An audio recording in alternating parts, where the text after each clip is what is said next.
Wow.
So last time we are together, we are looking at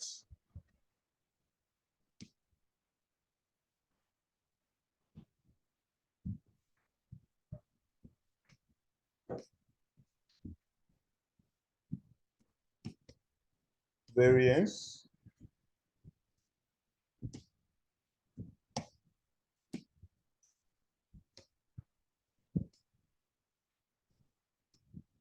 analysis. Okay. And we say that variance analysis is part of our roles as management accountants. What are the other roles of the management accountant to say? Say we break down management accounting into 5 roles. Okay. What are the others? What are the, okay. Planning. Yes. Planning, decision making. Yes.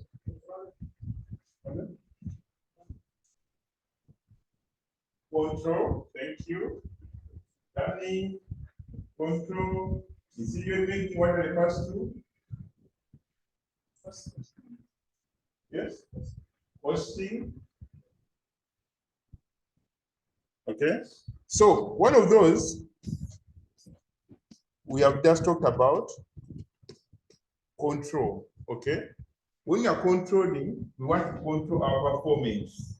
That means you're going to be comparing our performance to, we compare the plan to what is actually happening. Okay. Now that is the basis of the variance analysis. The result you get is what we call a variance. Okay.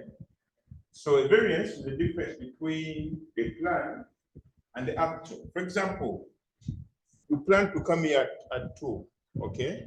However, because I phone 7%, start to delay for around 25 minutes, okay? So the plan was to park I knew, when I leave the parking, by 2 I'll be at MAT. But what actually happened, I didn't know Museveni was going to pass by. So I phoned Museveni, so I had to wait. So I end up, the plan was 2 p.m. I end up here at 2:24 p.m. So there's a difference of 24 minutes. So now that is what we call control and now decision making. We understand what causes those 24 minutes and how can we improve on that. There's nothing I can do about the 7%. So that means there's nothing I can do about the 24 minutes. So, but that is the purpose of control, to compare the plan with the actual, okay? So what we get is the variance. So the variance can be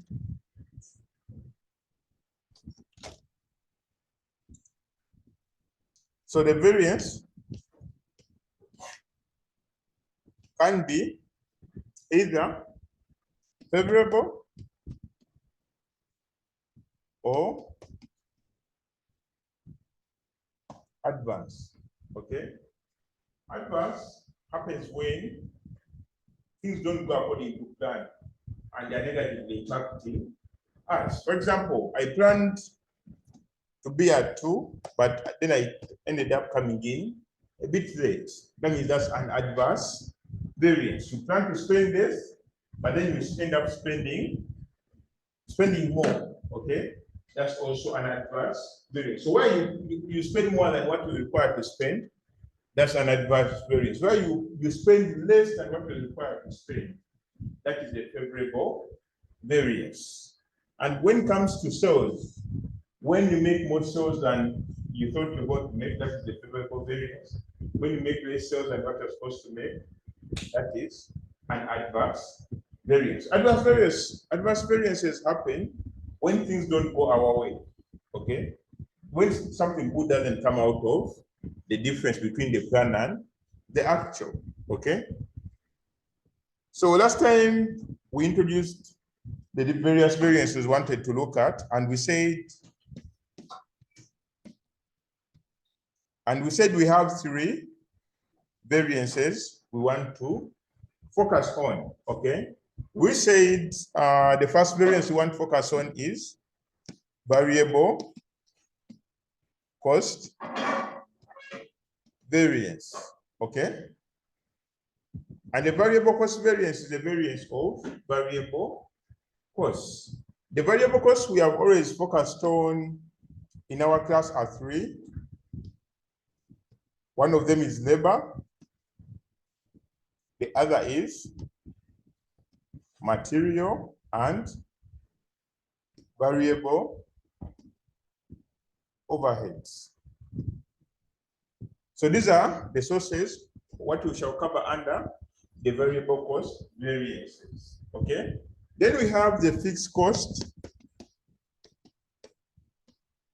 variance. This is specific. There's only one variance for fixed cost. Okay. Then we have the sales variances. Okay. So now that completes our list of variances we are going to look at. Okay. So when we started last week, we started with the variable cost variances. Now we said under variable cost variances, we have material,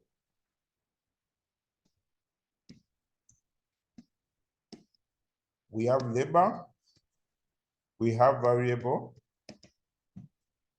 overheads. And each of these variances has 2 main variances. Okay. One of them is an expenditure variance, and the other is a usage variance. So this gives you what we call their total variance. Okay. When, for example, when you want to understand what caused the difference between if you plan to pay labor, for example, you have a house, okay? How much do builders, okay, what job do we know where we pay per day? The builders, let me say, those guys who help builders, they pay 10,000 per day. So you plan the house to be built in 10 days, okay? That is the plan. So the plan, the house will need, or the job will need 10 days. Each person will require 30,000, and you need 5 people. Okay, so this is the plan. So when you break down the plan, it's like this. The planned labor cost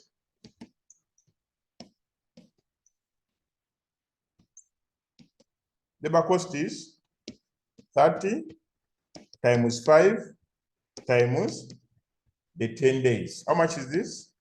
1.5 million, isn't it? So for you in your pocket, you're saying, how that job needs 5 people, they do it for 10 days, and they'll be done. So you plan for 1.5 million, okay? What happens?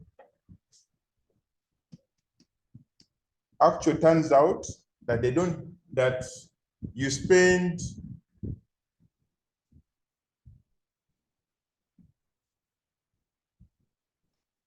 $1.8 million, okay? It actually turns out that you actually spent 1.8 million, okay? So you ask yourself a question. How did I end up in this position? Why? Because now you have a variance. The variance is of how much? Between this and that, it is 300,000, okay? You ask yourself, I really planned this. How did I end up with a variance, okay? How do you explain the source of you paying 300,000 more, okay? There are two things which could have caused that, okay? So the variance of 3,000 could have been caused by two things. Who can guess? What could have caused this variance to happen?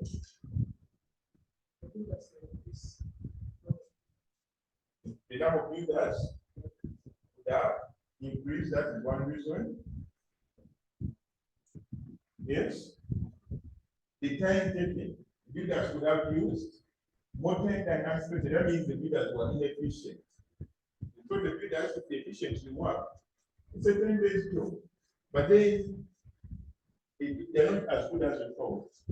That means they use more time. Okay.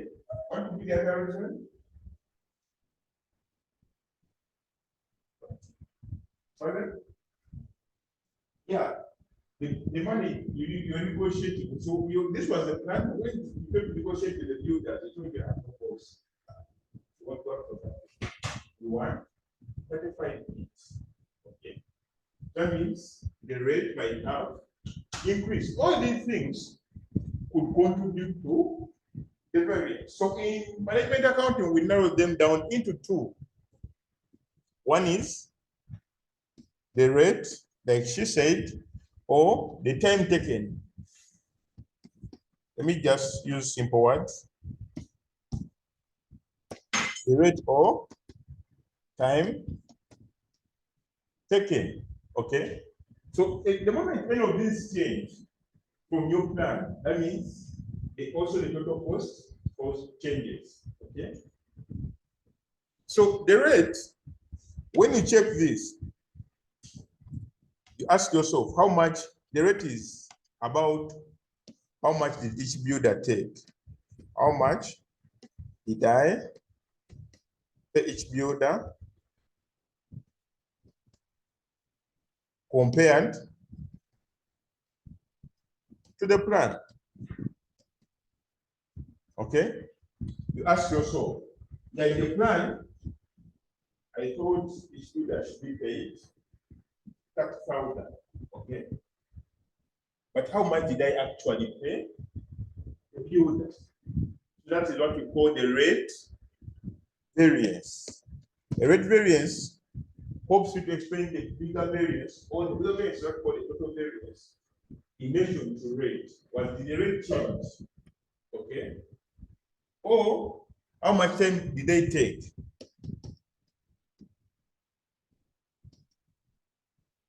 Did they actually take?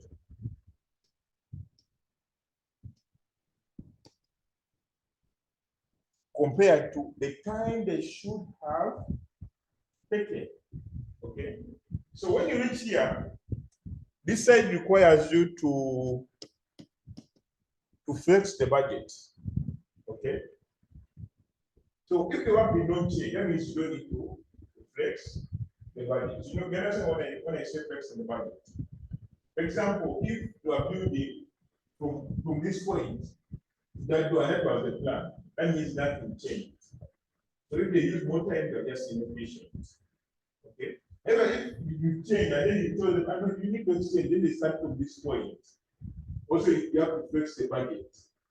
So that the budget reflects this point. So if you compare the time they do from this point to the other end, compared with the fixed budget. So when you're comparing here, comparing how much time did they actually take versus the flex budget or the flex plan. Okay. So the first one doesn't mean that you have adjust the plan all the time. So if it's just the same distance, that means you don't have to. The first one is still equal to the plan. However, if they do change, that means you have to flex the plan. That's what we call standard time for doing actual work. Okay. So when it says standard time for doing actual work, the meaning is fixed budget. So if the actual work increased, the other means the activity increased. What's that mean the standard time for doing that actual work? What is the fixed budget for doing that actual work? So this side of how much is what we call the efficiency side. So these two is what we talk about here. Expenditure and usage. That each of those three variable cost budgets are explained by expenditure and usage. So under material, we call it material expenditure variance. Under labor, we call it labor rate variance to mean the same thing. Under variable overhead, we call it expenditure variance. But all these three mean a difference in the rate. Okay? So all the three mean that. So last time, I'd given you a way around that, and we said the rates and stock expenditure, they are the same things if I say and. The rate stroke expenditure variances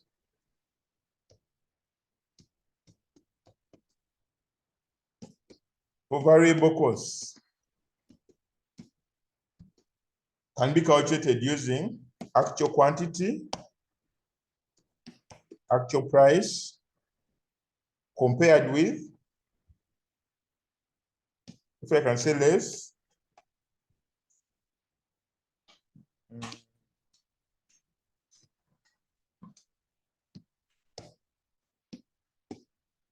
I can say this is given by actual quantity, actual price, less actual quantity, standard price. So this is the plan, this is the actual, okay? Whatever you get here is what we call a rate stroke expenditure variance. But like I said last time, for variance to be simple for you, you have to sit and wait. Something will be negative, something will be positive. You just have to look at this two, the actual price, actual quantity. Okay, as long as the price is greater than what is the cost. If the prime cost is greater than the actual cost, that is called a favorable variance. Why? Because the money you save, you're trying to spend 50,000, but you'll spend 40. You'll save. That is a favorable variance. And if the actual is greater than the plan, you're trying to spend 50, you're spending 60. That is an adverse variance. Okay? Are we together on this? So last week, we did some examples. We did examples for, which examples did we do? So I don't want to repeat them. We did for material. Did you do the activity? So we did this example, right? So we did that example last week. Remember, we are only focused, right now I want us to focus on the price variance. We're going to come back and look at the other variances. So that was material. If we go to the activity, let's look at activity 2 using the same formula. I'd ask you to go through this. Okay. So using the same formula, we are working out a labor rate variance. Okay. So they are saying the yard company operates a standard costing system and expects to produce 3,000 units of Y using 12,000 hours of labor. So when they say they expect, that means they are planning, okay? So that is the plan. And the standard cost of labor is supposed to be 12.5. So that means that is the planned rate.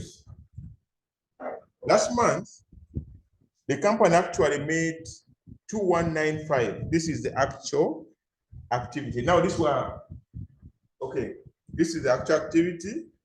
The actual labor cost was 110,750. So when I tell you the actual labor cost, this is the same as AQ, AP combined. Okay, because they have given you actual labor cost. So it's the same as saying AQ. You can find AP actual price by saying 110,750 divided by what? 2195. Okay, so you don't have to go through that one. As long as they give you actual labor cost, that's that is AQ and AP combined. Okay, so now we have AQ, actual quantity. We have standard price. So we come in that formula and say the rate variance, because now we are looking at labor, the rate variance is equal to AQ, AP, which has been given us as cost, okay, minus AQ, standard price, okay. What was the cost? 110, 750. 750 minus, what is our actual quantity? 21 times 12.5 is all here. Standard price, they say the standard cost of labor is, you want it?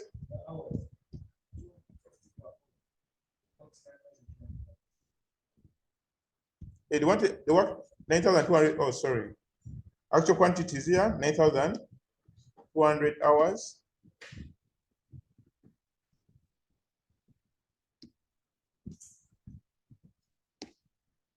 $9,200, thank you for that. 9,200 hours, what do we get? What do we get from this?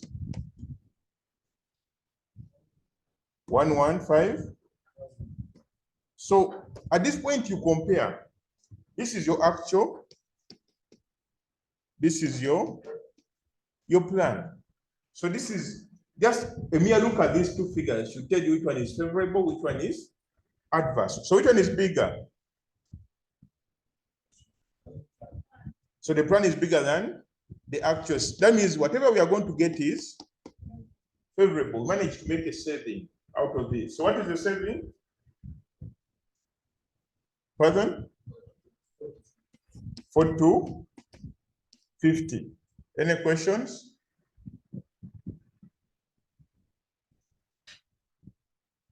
Okay.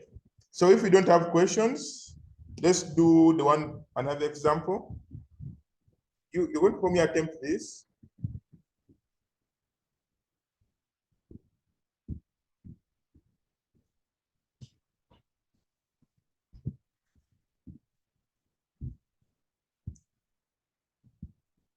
What is calculate the variable production overhead expenditure variance? Attempt part 2. That is the question. No company.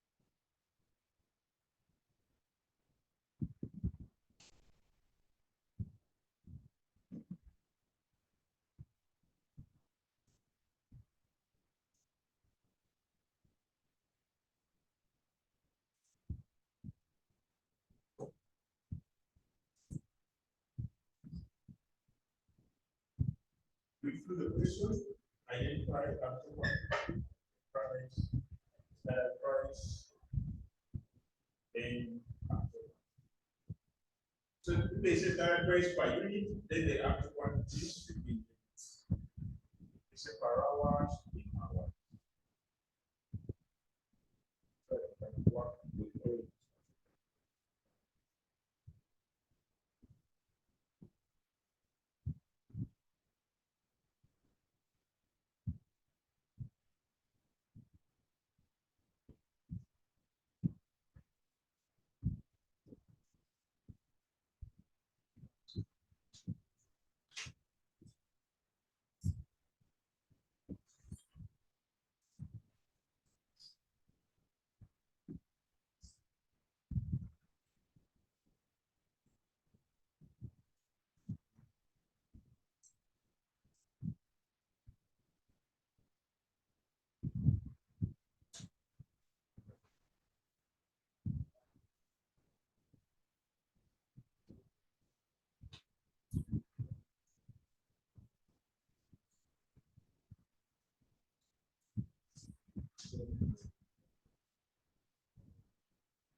Okay, so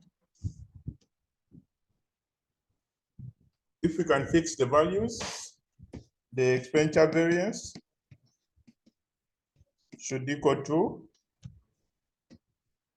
actual quantity, the actual price minus actual quantity, standard, the standard price. Let's say dog company manufactures D and established a standard variable production overhead cost of D as follows: 4 hours, 2.08 per unit. Okay, so now this gives you the leeway to either use units or to use hours. Okay, since you can establish the variable cost per unit, one variable cost per hour. In the last month, 5,000 units of product they were manufactured. That is, and during this time, labor force was paid 21 for 21,000 hours, but due to delay in raw materials arriving at the factory, 2,500 hours were worked. The variable overhead for the month was 42,100. Okay, so the 42,100 is our AQ AP. Okay, because that's the variable overhead for the month. But we actually worked how many hours? 2,500. Okay, I'm going to come back and explain something about this later. So we actually work 2,500 hours, and the standard rate per hour is 4. Is it? Yes, these are hours, sorry. It's 2 per hour. Okay, so we take those values this side. The 2 times 20, is it 2,500? And this side is 4. 4,100. So the difference is, so from here you can tell it's either favorable or adverse. Okay, what do we get from the multiplication? So this is 4,100 minus, what do we get from here? 41. So this is our plan. This is our actual. Is it favorable or adverse? Adverse, because actual is greater than the plan of by how much? 1,100. Okay. I hope we are all together when it comes to computing expenditure or rate variances. However, there are some, when you are computing expenditure and rate variances, there's something we need to consider. For material, everything is straightforward. However, for labor and variable overheads, we normally use the hours worked, okay, to calculate normally the quantities in terms of, here the quantity is in terms of hours consumed, because it's hours worked. Even when it comes to variable overheads, we're considering hours. What example of variable overheads we are considering? Yes. What example of variable overheads you are considering? An example is electricity. Okay. So that is an example of the variable overhead. So if we are considering variable overhead based on hours worked, it will depend. Okay. So for labor, as long as somebody is available, okay, you have to pay them. For example, if I come here and this machine will fill the store, old project or business class, okay, I will have said it, I've come here for class, starting from 2 to 5. So if I spend 1 hour doing nothing because the machine has broken down, do I get paid or not paid? Or do I not get paid? I get paid because I'm here, even if I'm not working. So it's not my responsibility to have the machine working. So labor, we may end up for paying for idle time. That is when the machine is not working. But what happens to the variable overheads? If the machine is not working, do we have variable overheads? No. For example, if you come here and find the keys to the door, the electricity will be off. If the machine is not working, then it's not projecting. Electricity is not being consumed. Okay. So when we are computing our rate variance, we subtract idle time. We remove idle time. So idle time here is paid for because the laborers are there. When the guys show up at your workplace and they spend the whole day with the machine not working, you still have to pay them for that day because they were there. Okay. Same COVID.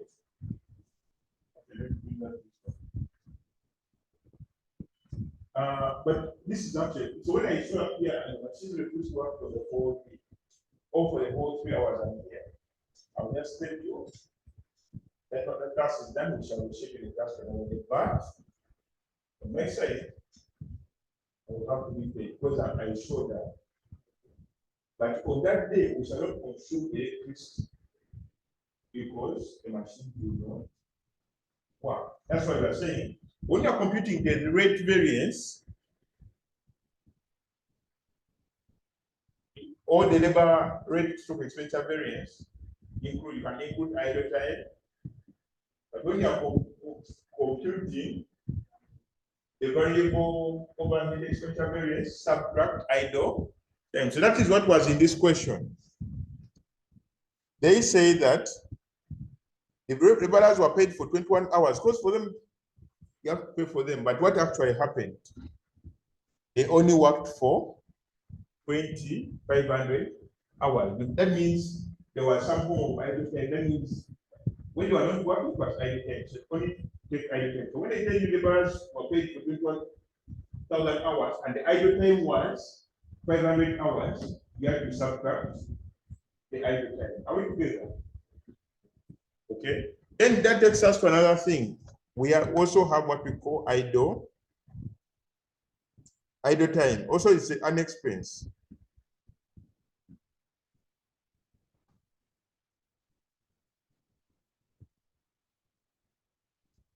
So, for example, we have a company forecast produced 300 units in April. However, the actual production was 340. The standard labor cost per unit was 60, 4 hours at a rate of 15 per hour. The actual labor cost was 1,500. So the actual labor cost for 1,500 hours was $22,600. The machine breakdown means that the labor first worked for 1,375 hours. Okay. So when they ask for the idle time variance, you compare you calculate the idle time and multiply it with the standard rate for labor. Okay. That idle time variance shows you how much labor you paid for which you've not utilized. Okay. That you plan that people should work for this amount of time, but they actually worked for less. Okay. So this is how we calculate the idle time variance. What is the answer to this? We can work together. Freight company expected to produce 200 units of its product. Actual production was 260. The standard labor cost of a unit was 70. That is 10 hours at a rate of 7. Actual labor cost for 300 hours was 18,600. The labor force worked for 200 hours. So they want you to subtract the actual labor worked, the labor paid for, but subtract the labor worked, and then multiply by what? The standard rate per hour. Okay. which was 7. What do you get? So we have finished the expenditure rate variance. So let's go back and look at the other side of the variances. The other side was what we call the usage variance. Under material, it's called usage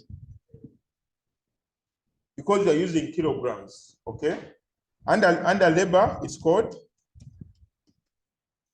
efficiency because it's related to time, okay? And then variable overheads, we have also seen that we are using time, so it becomes efficiency, okay? So how do we calculate the efficiency variance? Efficiency stroke usage variance.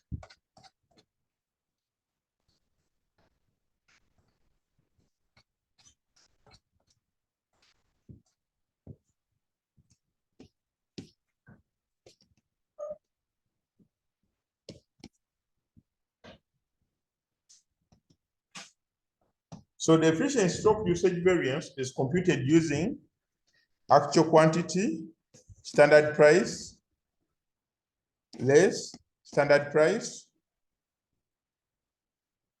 standard quantity.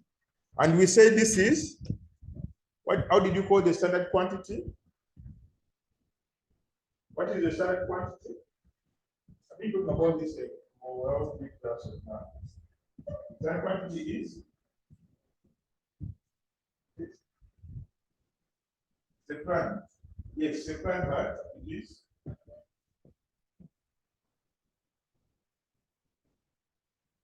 it's our flexed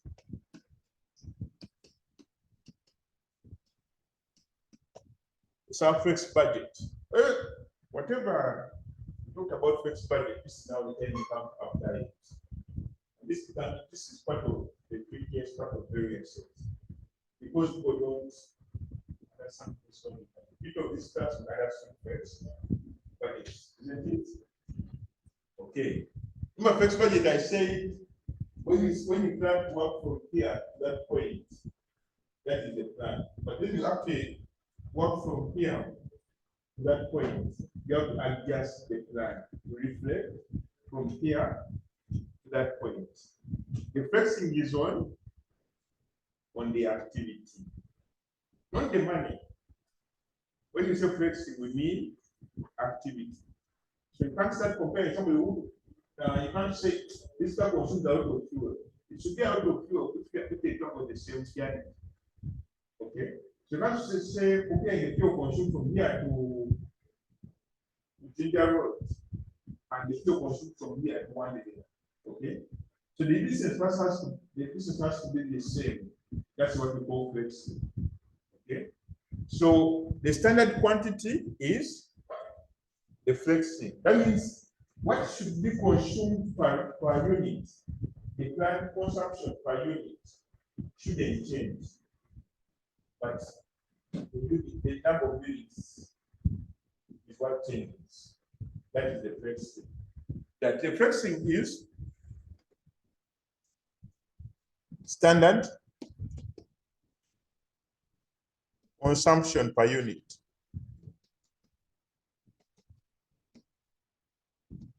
Per unit, that is not changing, times the units, the actual units. Remember when we are computing, what was that thing called? Absorbed overheads. That is also flexing. It's what we're doing right here. So times the actual activity, okay? Standard consumption per unit times actual activity. Just get that knowledge of absorbed overheads and just split the things. And that's when you always end up with standard quantity. Okay. As long as you get this, then the rest of the formula looks so easy. Okay. So let's apply this to some of the examples we have been looking at. So this time around, let's start with the variable production overheads.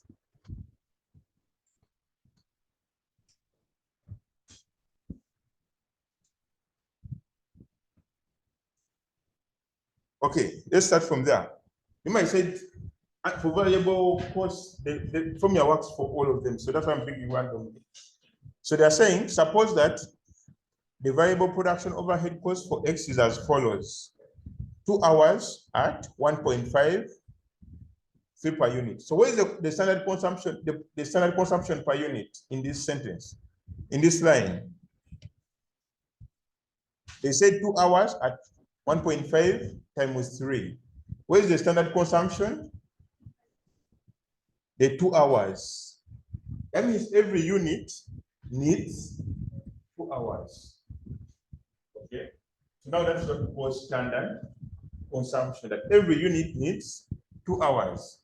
So during the period 6, 1,000 units of product X were made. Okay.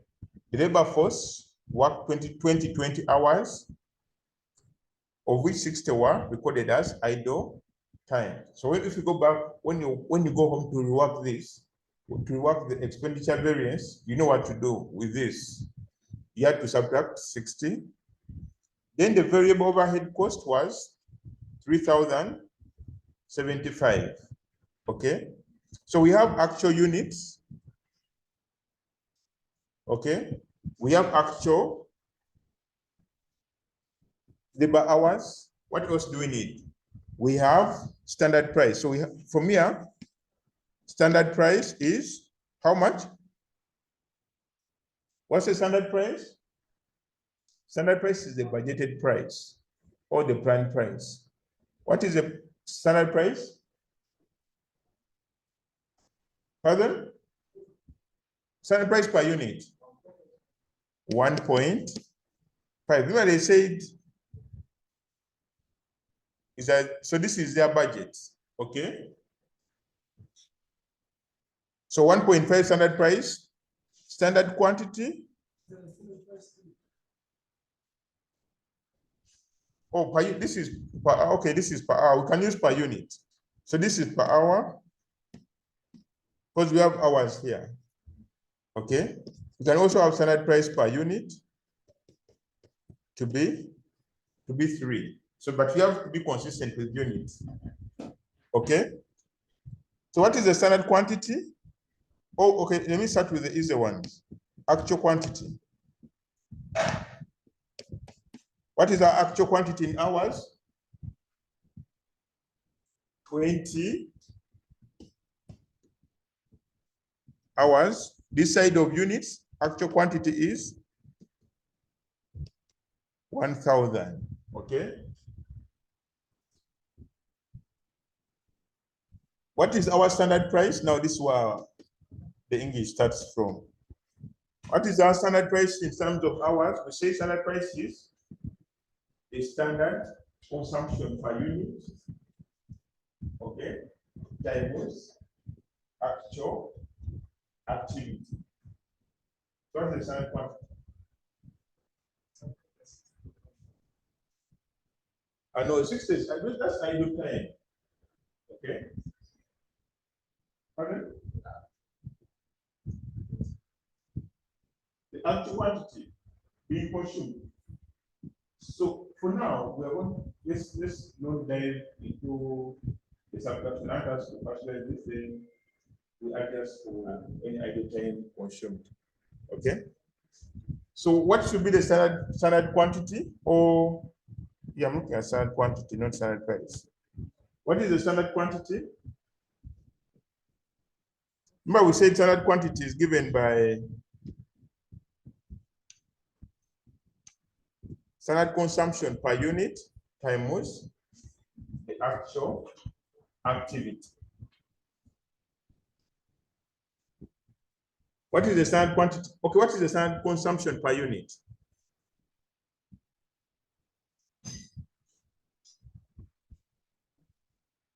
Yes? So standard consumption per unit is? No, this is dollars. Standard consumption per unit is 2. Okay? So every unit needs 2 hours. That is what our plan states. that our plan says that standard consumption is 2 hours per unit times how many units? Times the 1,000 times the actual activity, okay, of 1,000 units to give us 2,000, okay? So now we have actual standard quantity, and then the standard price, okay? So now that is how we tell the difference. Let me look for another example. I think let's first work out that part only.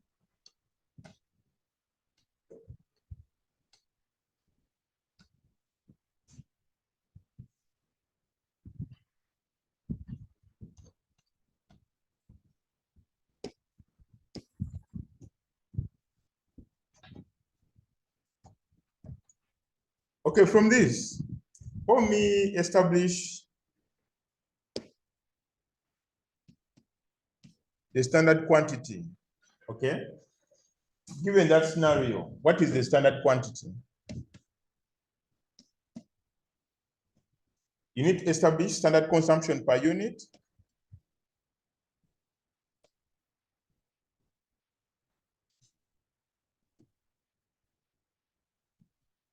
times actual activity to get a standard quantity.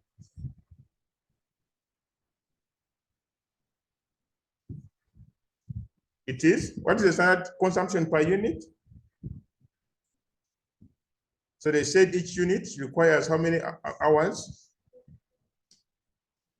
Standard consumption per unit is 4. The actual activity is 20.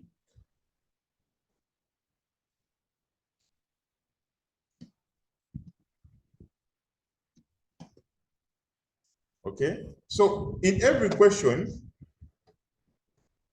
if I can pick another one.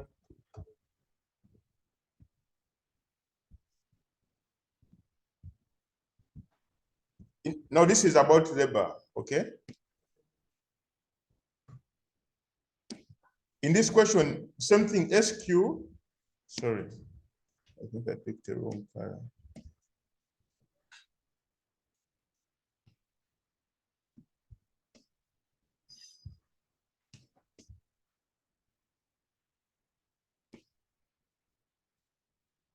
So SQ under this is given by same standard consumption. They're saying standard labor of product X is as follows: 2 hours of grade Z at $5 per dollar, sorry, at $5 per hour to give us 10 per unit of product X. So this is the plan. So the plan informs our standard consumption per unit. So they said for every product, every unit of Z needs 2 hours. So then you come and look for the actual units. Okay, during the period, 4,000 units of product X were made. Okay, and then the direct labor cost for grade Z was all this. Okay, so all you need is, as long as you can establish SQ in the usage or it's called usage or efficiency variance. That means you can come back to this. You can come back to this and work out, because this is always given to you and this is easier to get. Okay, so that's why we are saying as long as you establish SQ. So from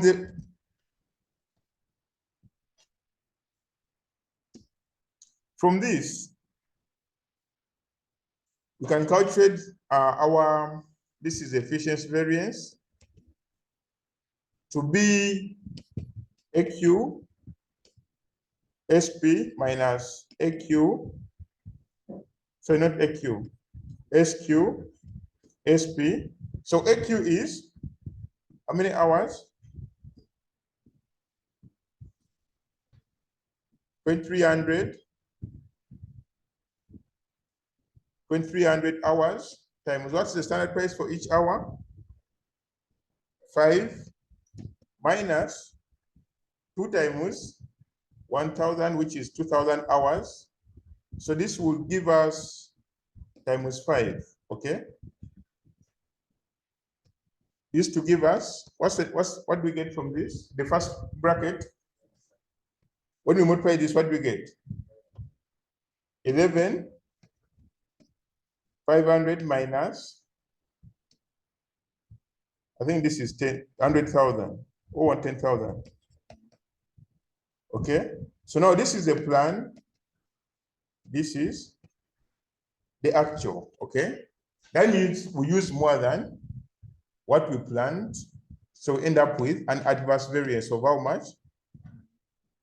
1,500. Are we together on how to calculate the usage stroke efficiency variances? Yes.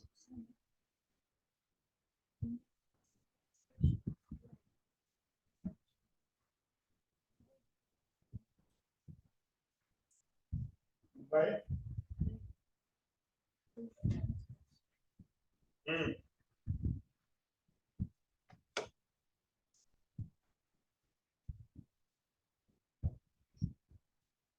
In this one.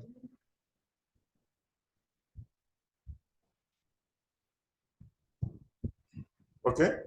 Where did I use? Why did I use 2020? Not 2020 minus 60. Okay. My focus at the point was that's the aspect after quantity.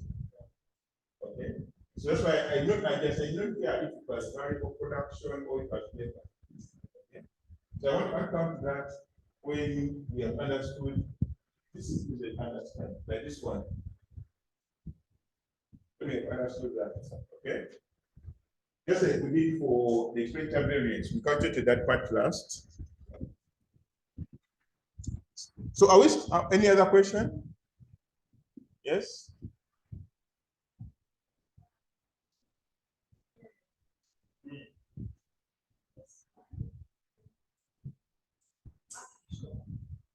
Quantity.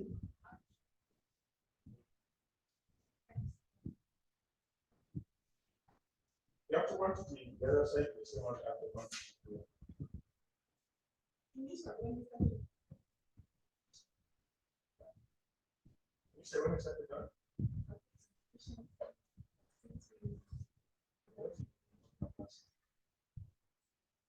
Yes.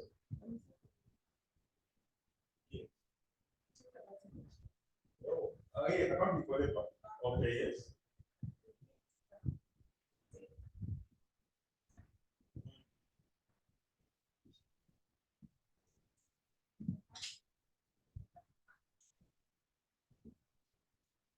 Yeah, so it's using actual activity time and comparing it with the budget. So this is actual activity time. AQ is actual time. SQ is budgeted time. That is the efficiency we're talking about. SQ is budgeted time, but it's not a fixed budget, a flexible budget. So we are comparing actual time. If SQ is convert the time into money because we want to convert in terms of money. But we are actually comparing actual quantity in terms of time, hours, with the standard quantity in terms in terms of time. So if you exceed the budget time, that means you're inefficient. If you work within the budget time, that means you're efficient.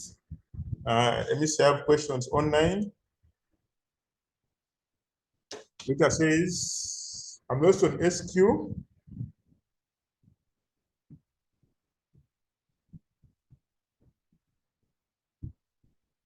Okay.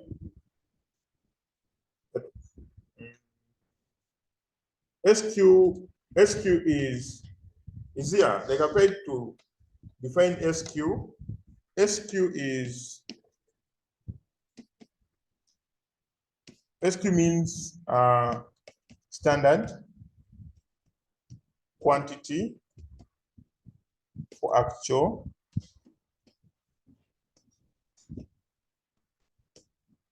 activity. Okay, so that's why the formula we are saying actual activity times standard consumption per unit.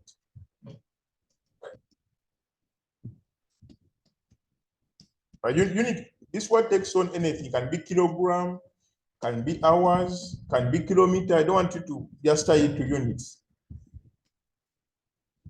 Okay, so that is SQ. The 1000, I think, but let's work out a proper example. Now, given we are closer to where we want to be, we go back up.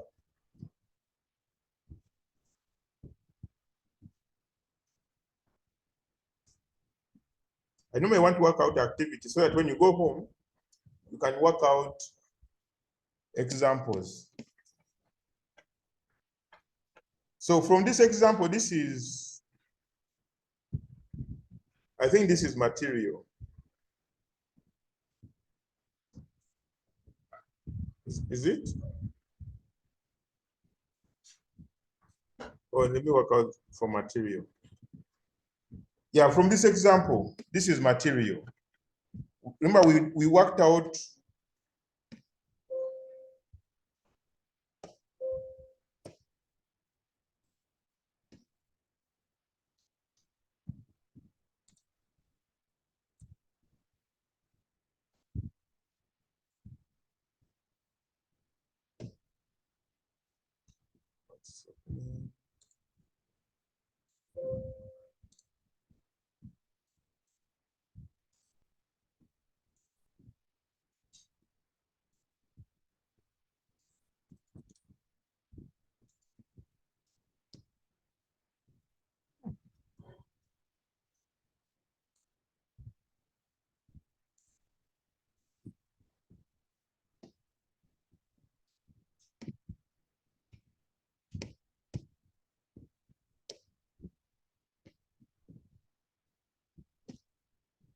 okay.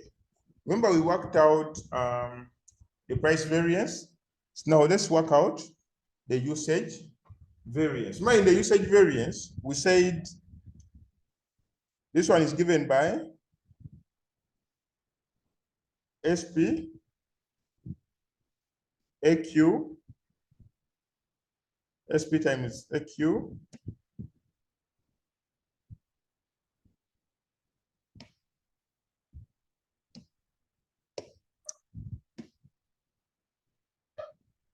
SPAQ minus SP SQ. Okay, that's where we get the usage variance from. So from the question, let's read the question together. News company operates a standard costing system. It purchased and used 53,000 kilograms of material at a cost of 2.38. Okay, that means that is actual. This is AQ being 53 kilograms. Remember, now we are going to work in kilograms. Consistency at a price of 2.3. Do we need actual price anymore? Here we don't need it. Okay. The by production was 25,000 units. We want kilograms, which required 50,000 kilograms. Okay. Of material at a total cost, standard cost of 125. So that means this is going to help us get our SP, which will be given by 125 divided by 50,000, giving us 2.5 $. So we have SP, we need SQ. So SQ, all of you would be many people would be running to 50,000 kilograms. Why don't we use 50,000 kilograms? Because they're saying that's the plan, the budgeted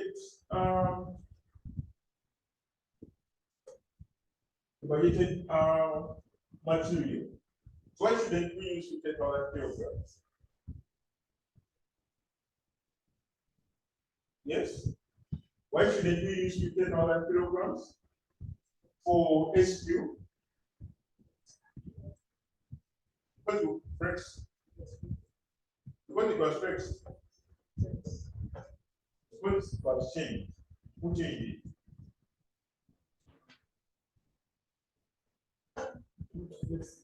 Because we need to flex it. Why do we need to flex it? The actual units are different. Okay. So the 50,000 kilograms was supposed to be used to make 25,000 units. Okay. However, how many units did we make? How many? We made 27,000 units. That means that's the thing of distance I told you. Somebody has traveled from here to Kampala Road. Another person has traveled from here to one day. You can't compare the fuel they are using. So that means we need to flex. Okay. And flexing SQ, we said SQ is equal to standard consumption. This one does not change. Consumption per unit times actual activity. What is the actual activity? Yes? The units we produce, 27,000. So the standard consumption,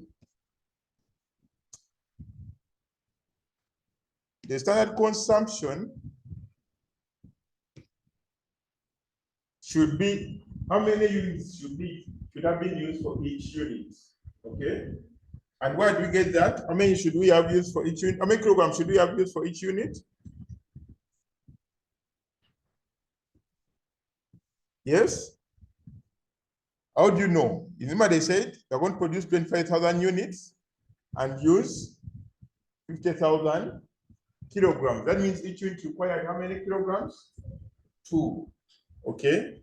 So standard consumption per unit will be equal to 50,000 divided by 25,000 times that. So it will be 2 times, giving us 54,000. We don't have space. So at least now we know our SQ is 54. So if we move it this side, okay, I think now we can get it. So if we move it this side, we come and say SQ is equal, just summarizing, get 54,000 kilograms. Our AQ is how much? 51? 53,000 kilograms. Our SP is 2.5. So we fix it in the formula and say the usage variance is equal to 2.5. Our SP, okay, let me write here. Somebody is asking me. SP AQ minus SP SQ. So our SP is 2.5 times 53,000 minus 2.5 times 54,000. Obviously, from here, you can see it's going to be a what? Favorable adverse.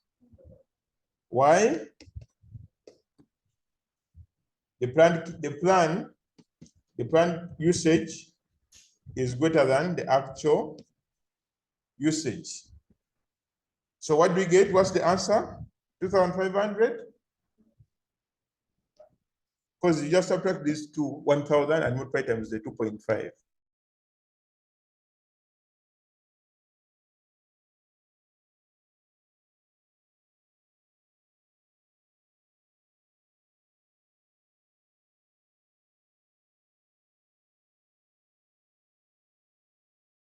Efficiency. Now, the other side, you say rate is the same as expense. Usage is the same as efficiency. Okay. Are we together on this one? So can we work out a number?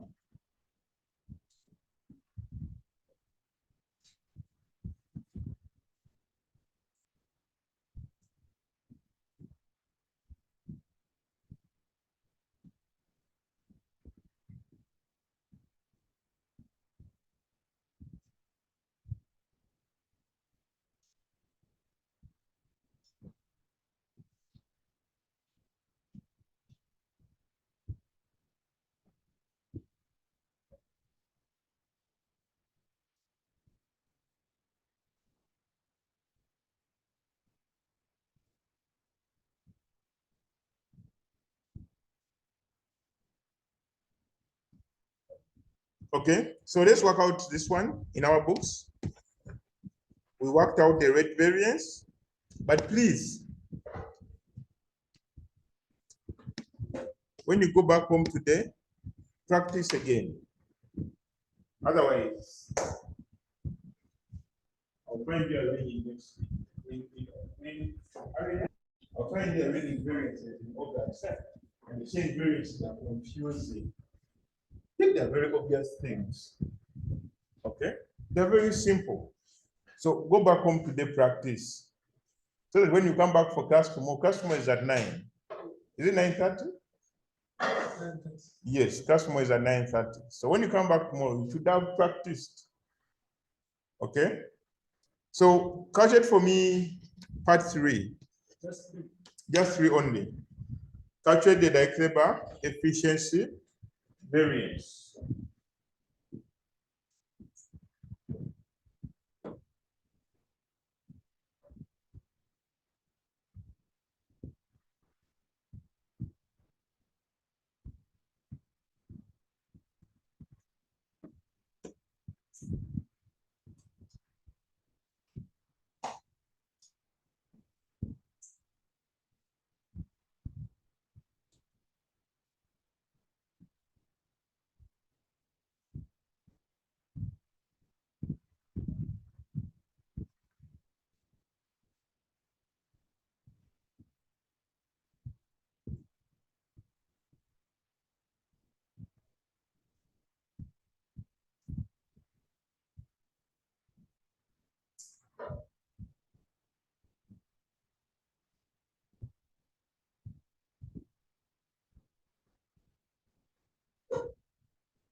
How many classes are we left with?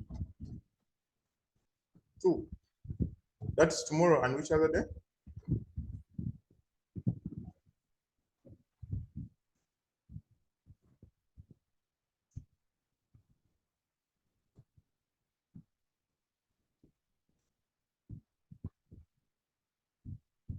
Hope it's not 2 classes inclusive of this one.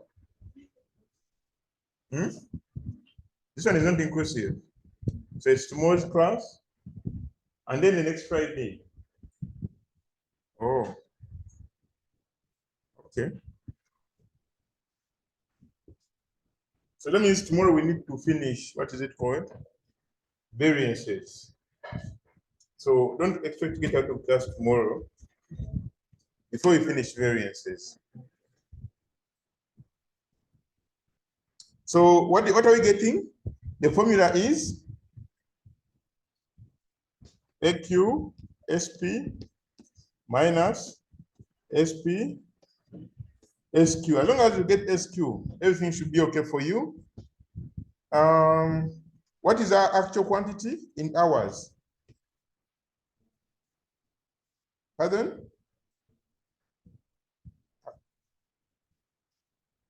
9,200 hours, okay. And what is our standard price? Is it given? The standard cost of labor is 12 point. Then what is now, that means that only left is SQ. Is SQ given? You know, SQ can be given if planned production is equal to actual production. Okay, now we are lost. That means we don't need to flex. That means the journey we planned for is from here to that point. What we actually did was from here to that point. That means if SQ doesn't need flexing. When it needs flexing, the moment the activity changes. Okay? And they say the activity changed from what to what? We're planning on producing 3,000 units, but we produced 2,195 units. So we go back and fill the formula of standard consumption. I'll not get tired of writing, just so that we can understand. Standard consumption per unit times actual activity. So what is our standard consumption per unit? So they said the company operates a standard costing system and expects to produce 3,000 units using how many hours? So 12,000 hours were going to be used to make 3,000.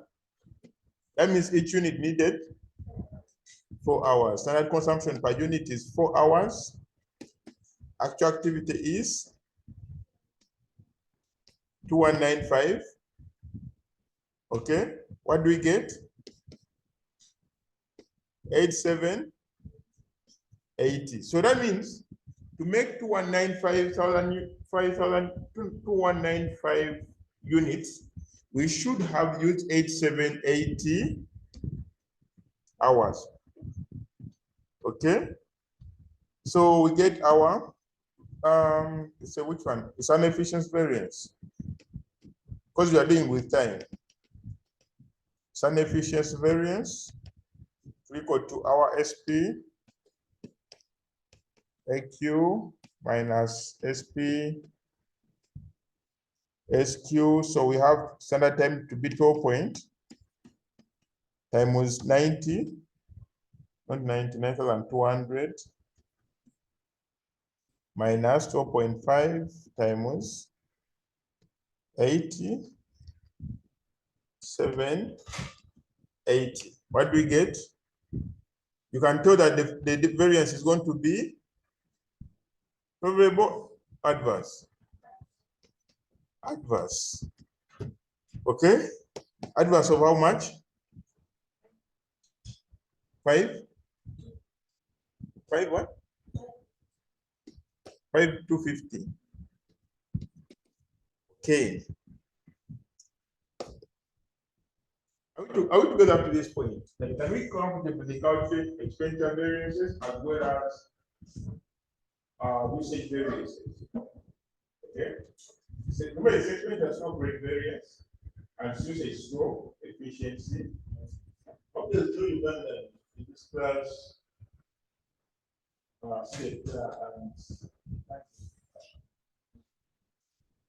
It will pay because remember, to have everybody on board. It will make sense, not completing the syllabus, but if I have everybody on board, okay? It doesn't make sense for me to just run through it when I'm leaving people behind.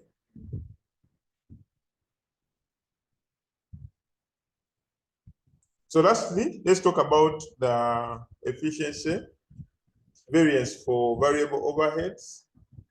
So the variance for variable overheads, just like this expenditure variance, we take cognizant of idle time, okay? So when it comes to getting actual quantity, the way this, that's what I'm saying, the actual quantity we use under expenditure, it's the same actual quantity we use under efficiency, okay? Under expenditure, what did we do with actual quantity in terms of time for variable overheads? We deducted idle time, okay? That's the same actual quantity we are going to use. That means we also have to deduct idle time. Are we together? If we are together, let's work out this. So I'll be passing around to see if we are together.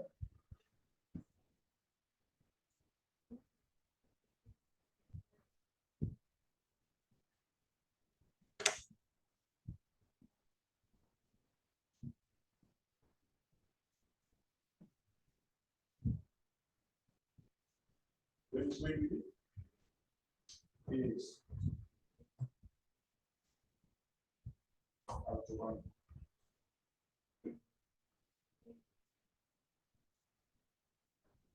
Use 295.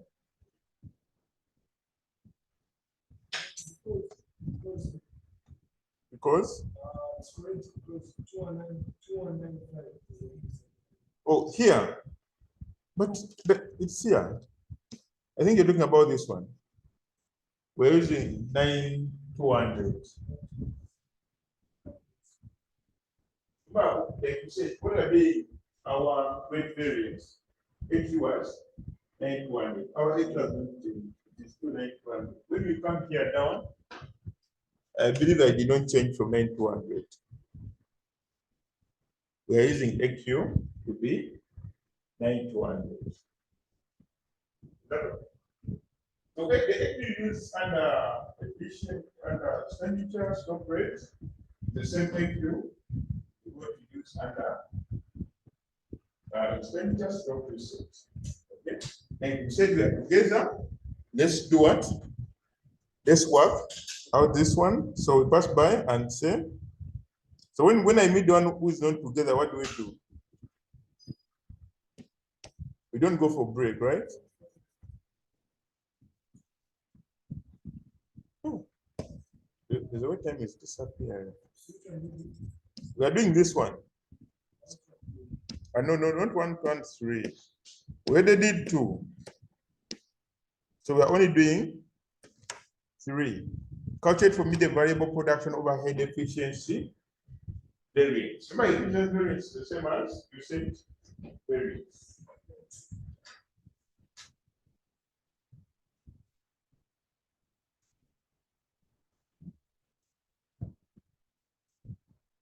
So those variable expenditure variance, they put it on X, the actual one.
So the sum of those two, the sum of the variance and the sum of the experimental variance for the scenario and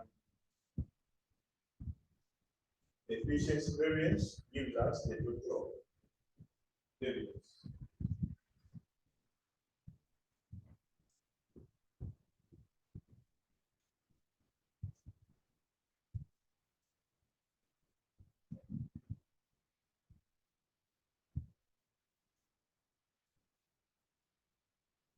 For every total variance, it's just the sum of the rate variance and the efficiency variance, or the experimental variance and the efficiency variance, or the usage variance and expenditure.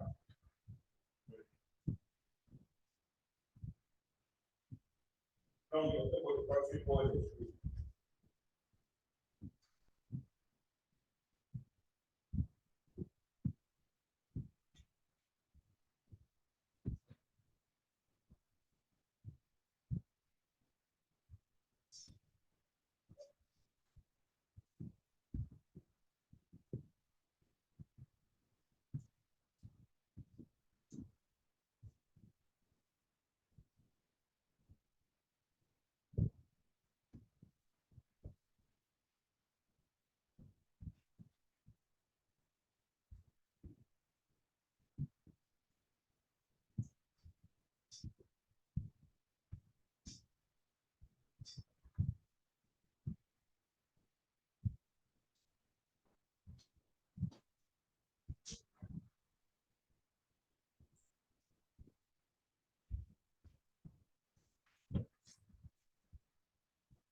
different.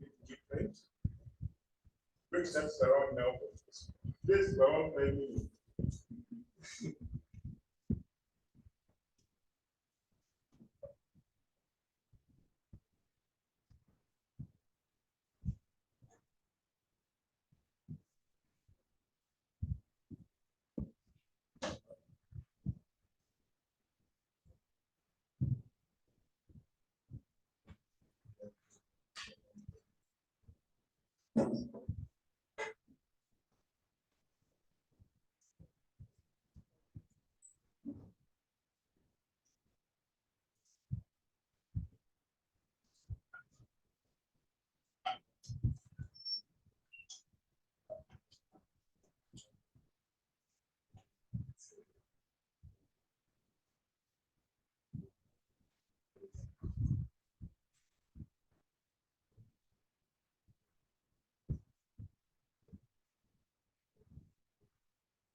So break sets it down 3 minutes ago.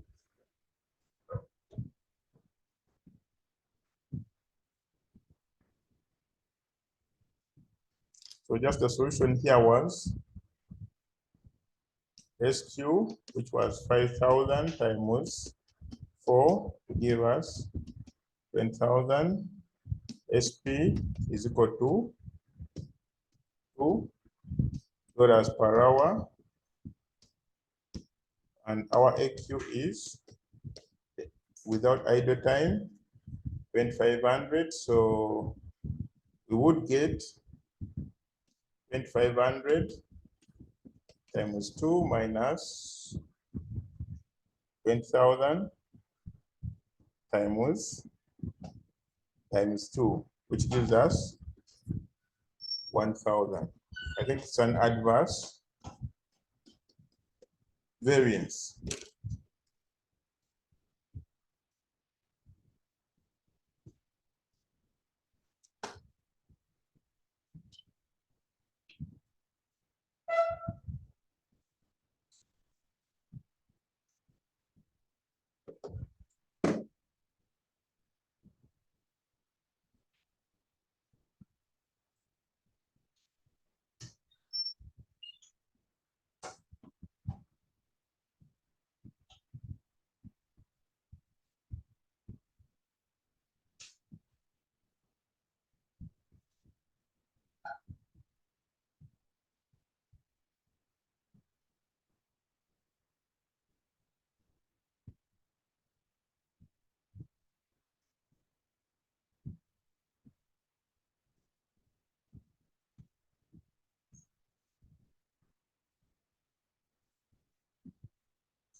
Welcome back from the break.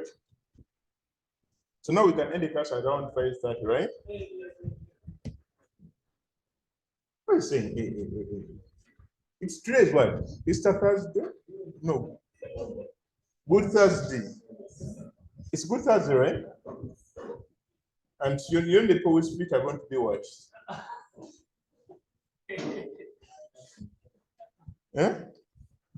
Okay, so our total variance, total variable cost variance. Variable cost, I mean, what do I mean by variable cost? I mean material. I mean labor. I mean variable overhead is equal to, because if I use the way we are doing it, let's just do the rate stroke expenditure variance plus the usage stroke efficiency variance. For now, let's take it for that.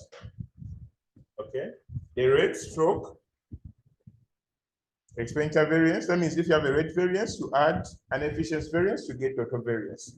You have an expenditure variance, you add the usage variance to get total variance. You have an expenditure variance, you add the efficiency variance, also get total variance. Total variance is something rarely asked. Okay, they're asking for these two, this one and that one. So when I throw in now the mix of how to get the rate variance, the total variance, I may start erasing the things I've done already. So let's just take that. So as long as you know how to compute these two, you can have your total variance. So we move on to look at the fixed one. So we don't leave before we finish this one. The fixed cost variance. What did I say about this? What is the total fixed cost variance? You have already looked at it. I think it's the same. One of the things we have talked about most in this class. It is the under stroke over absorption. Okay. Remember when you take when do we do under, when do you get an absorption? An absorption happens when?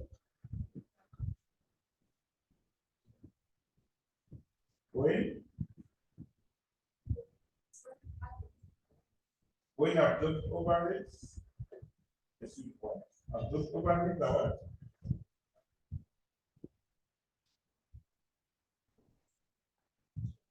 Overheads. So when absorbed overheads are less than actual overheads, that means that is under absorbed overheads is the budget. Okay, let me go back to that.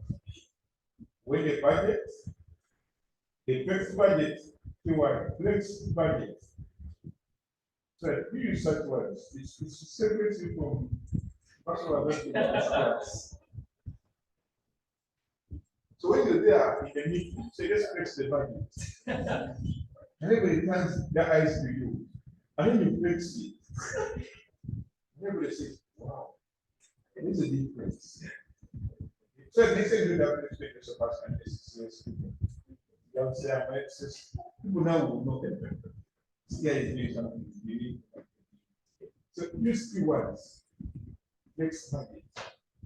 Tell them, I think where we are right now, we need to fix the budget. Meaning, people, the one who is adjusting the budget. So another one will say in a local way, takes away all the crowd will have one thing. Just say let's fix the budget. Okay. When we don't elaborate about what is complaining about the money taking people like and stuff and transport, this was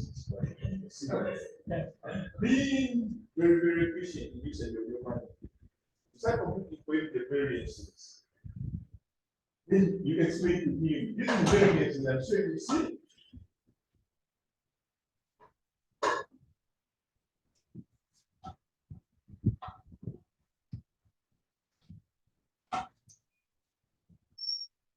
You start explaining to him using variances. You see now, I had to take more trips. Now, because of more trips, this is why the demand has reduced. Okay. So you start using these things. So when the budget is greater than the actual, that means we are over absorbed. When actual is greater than the budget, we are under absorbed. Sorry, yeah, we are under absorbed. So the fixed cost variance attempts to explain what has caused the under absorption or what has caused the over absorption. Remember, so in doing that, we end up with two variances. We have the fixed cost. Let me get the actual words. We have the fixed cost expenditure variance, and then the fixed cost volume variance. Okay, we end up with the expenditure variance and the volume variance. Okay. So for the expenditure variance, you just trying to attempt to explain the differences in costs. Okay. So this is as simple as saying budgeted cost versus actual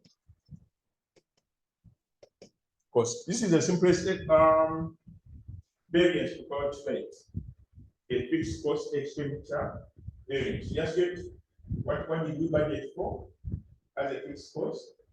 But fixed costs don't change. That's why we don't go into that.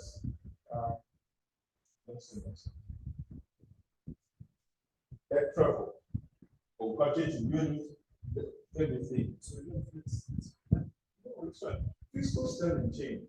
If you are renting this room, you're planning to rent a room. The activity doesn't matter. That's the behavior characteristic of the fixed cost. Activity does not matter. Okay. So it's just the budget versus activity, because the expansion of the fixed cost is more what for the activity. So if you're renting a room, if you're using it for 10 people, you won't pay the same rent. Using for 100, so that means you don't fix the fixed cost, but because activity does not matter. So this is simplest because it's resource expenditure variance. It's just budgeted cost versus actual cost. That would be the first explanation for why the absorbed overheads have changed. Now, in computation of absorbed overheads, one of the key things we use is what? I think now I'm going to. Oh, when you feel like I'm taking gear away, you can stop. OAR is equal to the budgeted overheads cost divided by budgeted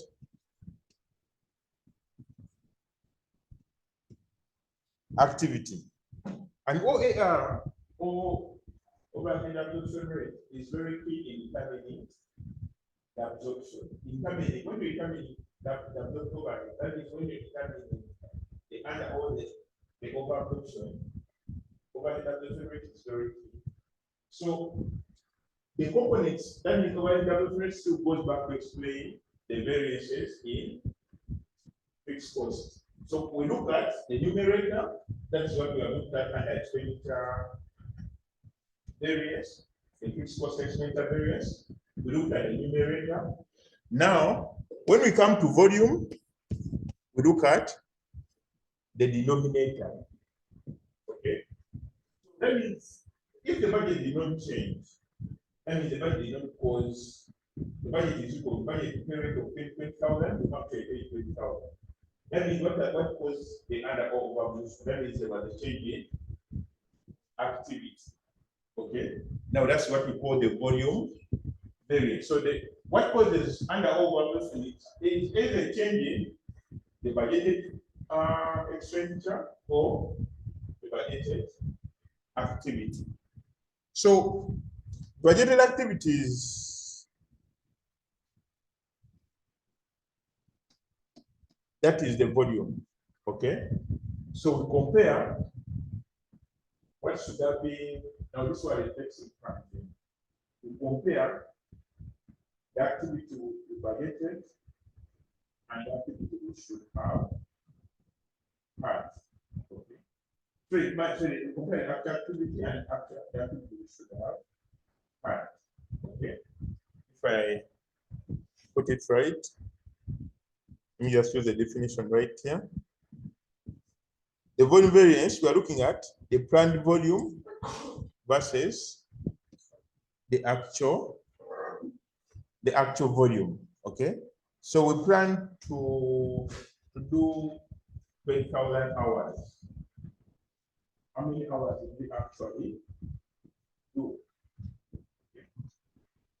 So that's the difference. The fixed cost variance are hard.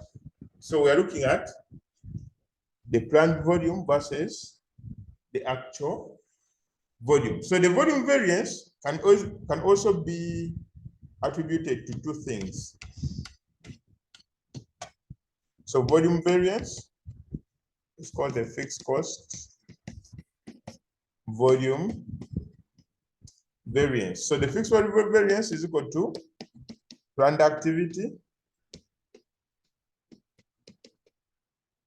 minus actual activity multiplied by what? Standard price per unit. So remember, unit is key. Unit can be hours, can be anything, can be kilograms, okay?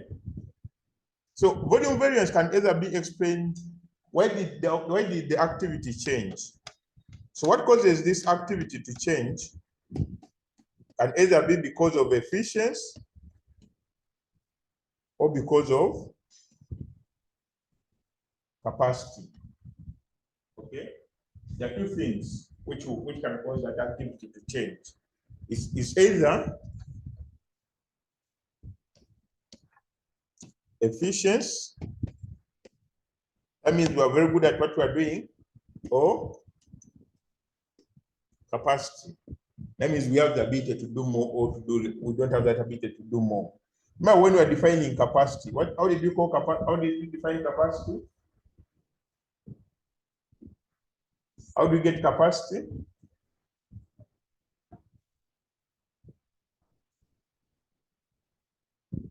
Pardon? Actual divided by budgeted hours. So the capacity variance is also as simple as that. The budgeted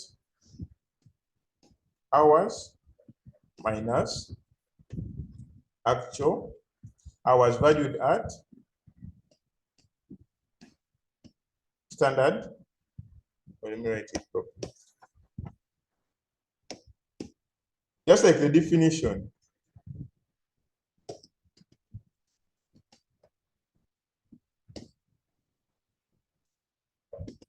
So just like the definition, capacity variance should equal to, let me just use this. It's a difference between budgeted hours of work and actual hours worked, valued as standard rate. So that is budgeted hours minus actual hours. One thing you need to note, we only multiply the standard rate to turn it into money, okay? Times standard price per unit. So this is per hour, okay? So the difference between, somebody will ask, what's the difference between capacity and expenditure? Okay, expenditure is budgeted cost versus actual cost. No flexing. Here is budgeted hours versus actual. Just like the formula of budgeting capacity, the one we had under labor. Okay, we are comparing budgeted hours with actual hours. So that will either tell that did we have the, because capacity is the ability for people to work. Okay, you told people can work 21, okay, 8 hours. Okay. Did they work either more or less or exactly 8 hours? If they work exactly 8 hours, that means everything went as planned. Okay. But if they want anything different, that means that's where the deviation in the plan came from. Okay. Then efficiency.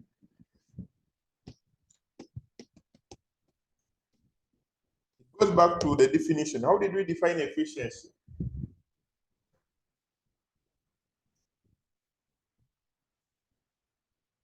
Standard hours versus standard hours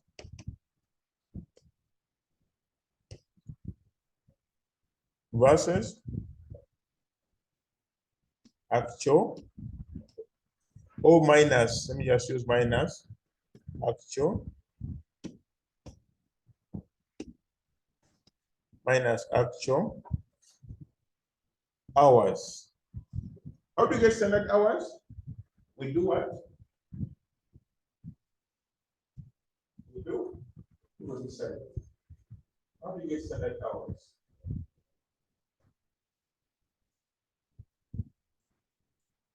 Yes.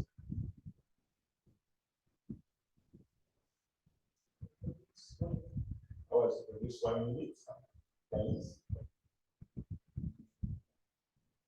Yes. And you incorporate that one. That activity, the actual activity will be correct. The standard time produce 1 unit. And the actual activity. We're going to talk about standard hours here. That's what we're fixing. Okay. So standard hours, the standard time produce 1 unit times the actual activity level. So then you also multiply, remember these are hours, you multiply it with what? Standard price per hour, not per unit. Okay. So now here you computed the fixed cost variances. Let me summarize them here. So fixed cost variance, this is how it looks like, is equal to, is split into expenditure variance and volume variance. It's called the fixed cost volume variance.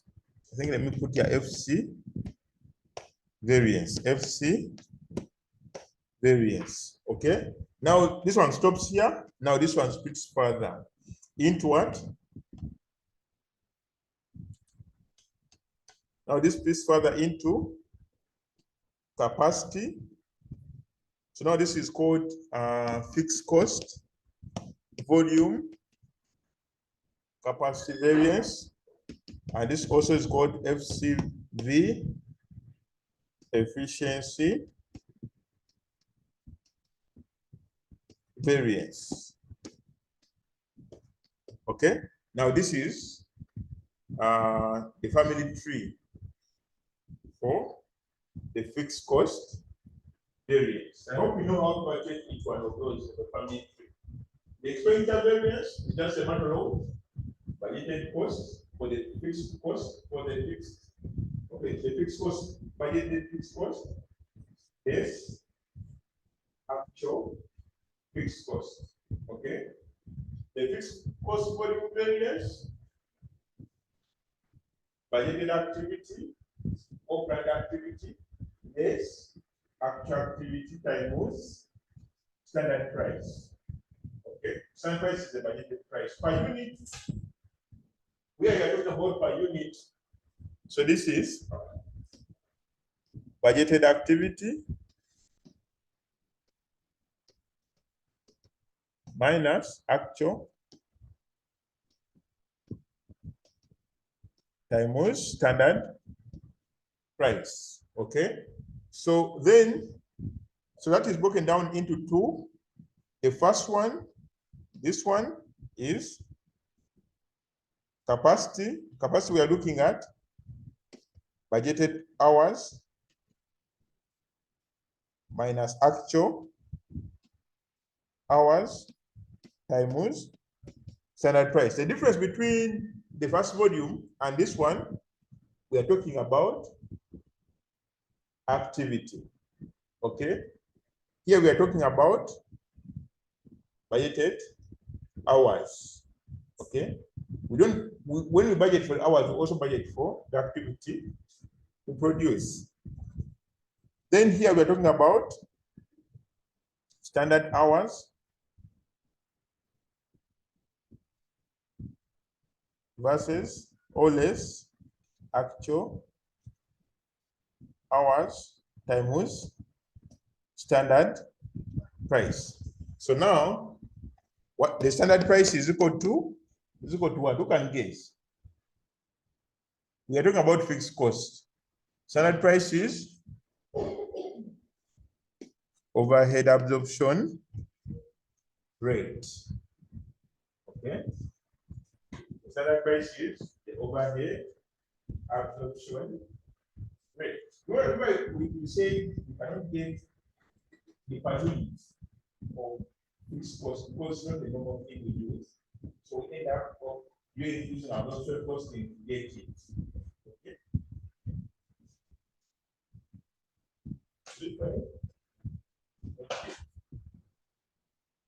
So we can work out an example. I hope we are together about, are we together on the fixed cost variance? I think everything will be clear in the example.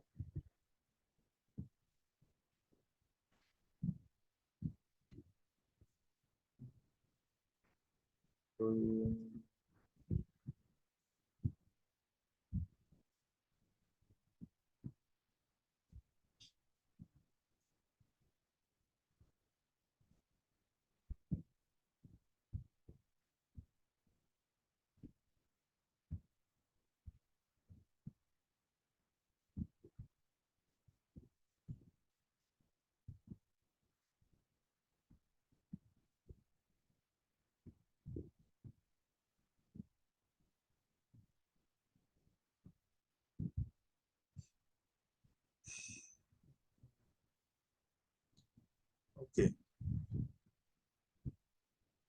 Let me see how many examples we can get. We have one. We only have one. So let me work out one and you also work out one. So let's work out this one together. Suppose a company plans to produce 1,000 units. So budgeted production is, let's summarize the things together. Just a moment.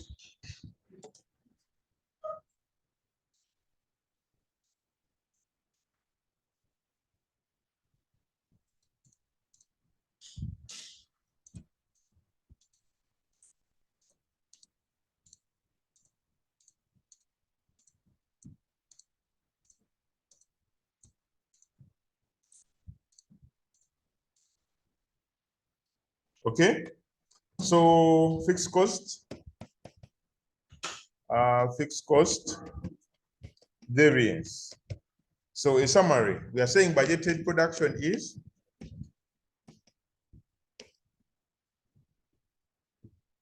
how much? 1,000 units. Okay. So a company plans, that's why I'm saying calling it budgeted, plans to produce 1,000 units of product during that period. The expected time to produce a unit is 5. Okay. The standard time per unit is what? Standard time per unit is equal to 5 hours. Budgeted fixed overhead is 20,000. How do you call this one? Budgeted expenditure is how much? 20,000. Next one, we are here. The standard fixed overhead costs per unit of product will there be as follows. It is 20. So the beauty they have hoped us calculate overhead absorption rate per what? This is our overhead absorption rate per what? Per what? What is the 20? What's this one? Overhead absorption rate per unit is equal to 20. What is the overabsorption rate per hour? Equal to? Have we been given that?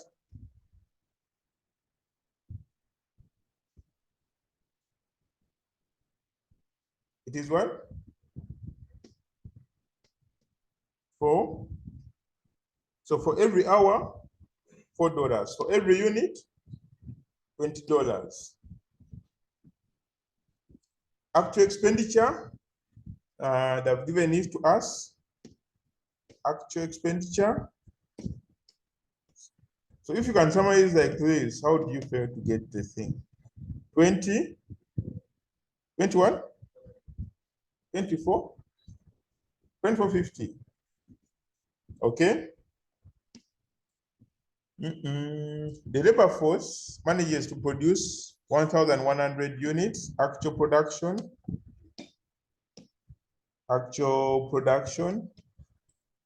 1,100 units of product E in 5,400 hours. Actual time, 5,400 hours. They give us budgeted time. Okay. So we start mixing. Where do we start from? Which one do you want first? The easy ones. The fixed cost. One, the fixed cost, expenditure, variance, which is equal to budgeted fixed cost minus actual fixed cost. What is our budgeted fixed cost? 21? 20? 20,000.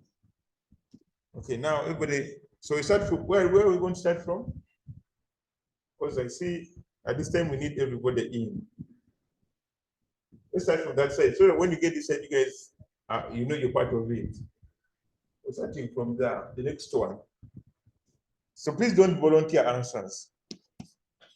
What is the actual fixed cost?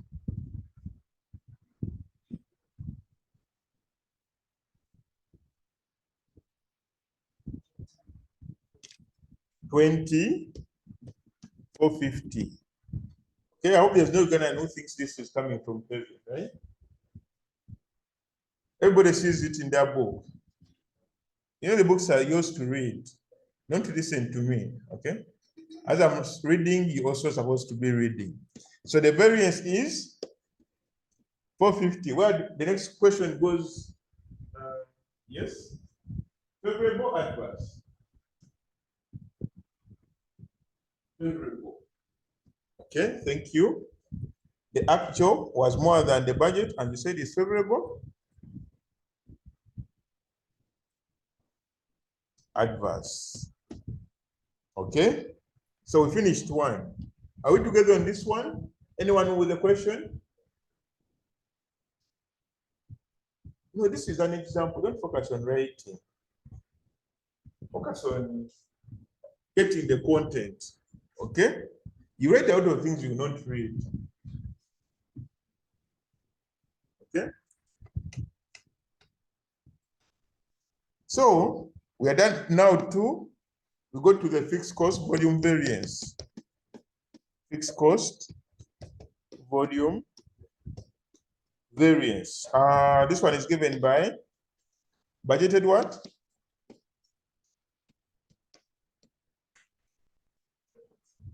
Activity minus budgeted plan times minus actual. You know, these fixed cost variances are the easiest. There's nothing to labor about. So what is the budgeted activity? Where are we? Yes, we are there. Budgeted activity under fixed cost volume variance.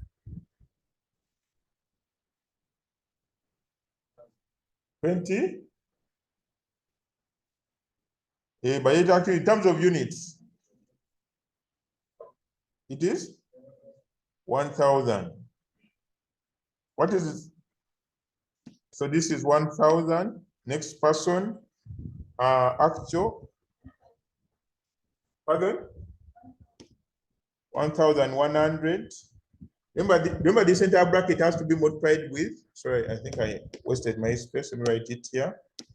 This bracket has to be multiplied times OAR per unit. Okay, sorry, times. So this, the difference times what? What is our OAR per unit? Pardon? 20. Does everybody see that 20? Don't worry, it's not a must to say yes alongside others. Okay. When you don't see it, you say no. Okay. The moment I hear no, I will know you'll say no. I will not look for you. So times 20, which is overhead absorption rate per unit. So this is 100 times 20, giving us 2,000. Where's the next person? Yes, among the two. Let's start from here. Yes, hello. Is it adverse? Is it favorable? Favorable. You said our actual activity was 1,100. Okay, this is favorable. Okay. Yeah, we thought we want to make 1,000 units, but we made 1,100 units. Okay. So which is a good thing. Remember, these are dollars. We go to, so we have finished the fixed cost volume variance. So now these two, before I continue, these two should give us the under stroke over absorption. Okay. For example, if we try to absorb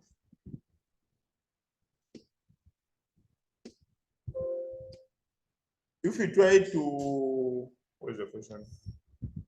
Okay, it has ordered. So if we try to absorb from here, what is our absorption rate? Our OAR is 20. Okay. So what is our actual activity? So our absorbed overheads would be how much? 20 times the actual activity is how much? 100. We'll be getting, is it 22,000? I stand to be corrected. Is it this? Okay, that is our absorbed. Our actual is 24 and 24, 50. So we have a difference of how much? If I put this as a negative, we have a difference of how much? 1,550. Is it under? Is it over? I think under, because actual is what? It's over. This is our absorbed. This is our actual. So this is an over absorption of how much? 1,550. Okay. Now we are going back to use the previous methods we are comfortable with. So when you come to here, this volume variance, the volume variance plus the expenditure variance should give us that's what the over absorption we got. The volume variance is 2,000 favorable. The expenditure variance is 450. So we still end up with 155,550. Okay, that's what I was saying, that these variances are that explain. That means what caused our overabsorption? It was because one, when you come back to fixed cost, that we incurred an extra fixed cost contrary to the budget. Okay, the budget was 20,000, but we incurred 20,450. That is one of the reasons why we had an over absorption. Then the other reason was the activity changed. Okay, instead of producing 1,000 units, we produce 1,000.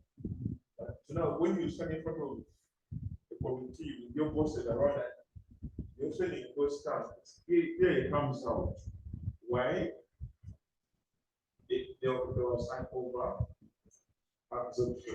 Okay, it's because the activity levels increase and also because the budget, the actual expenditure slightly increased. Okay, so what caused the activity to increase? What caused us to produce what caused us to produce 1,100 not 1,000 units? Now that is what the volume variance attempts to explain through the fixed cost, volume, capacity, variance. And we said with fixed cost, volume, capacity, variance is one of the easy ones. It's equal to overhead absorption rate per what? Per hour this time. Okay. The other one was per unit times into brackets budgeted hours minus actual hours. Okay, what is our overhead absorption rate per hour? Where did we stop? Yes, it's 4. So our overhead absorption rate per hour is 4 times what is our budgeted what are our budgeted hours? Where are we? Yes, among the two, who is starting? Yes, budgeted hours are how many?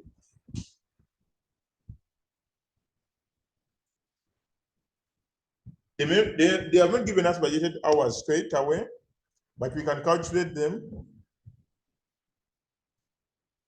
So they said we are producing 1,000 units, and they said each unit takes how many hours? So what would be our budgeted hours? Your neighbor, what are our actual hours?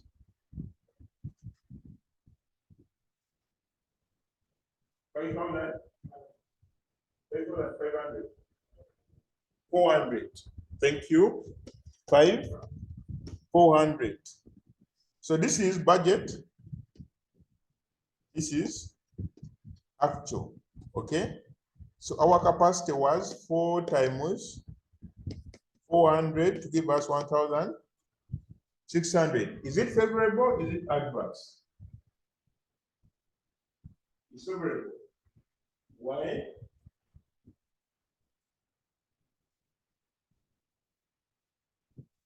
Yes.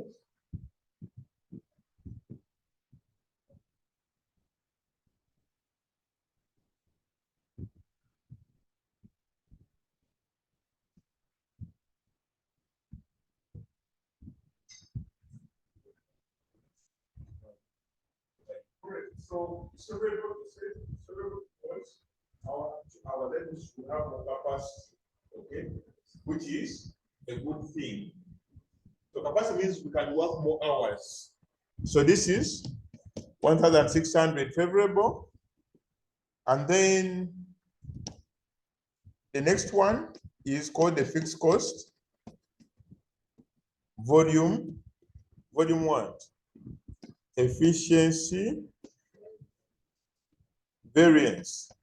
Okay, so this one is given by what? The overhead absorption rate per times what? Standard time. Standard time for actual output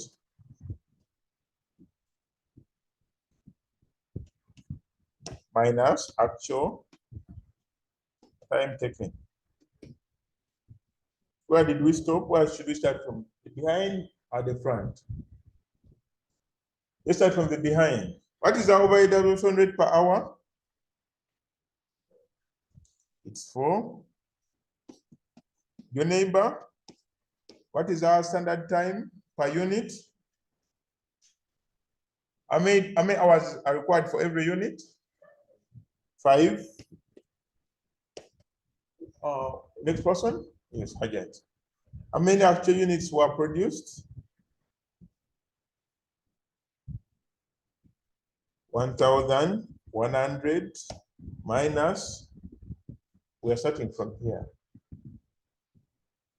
Okay, what is the actual time taken?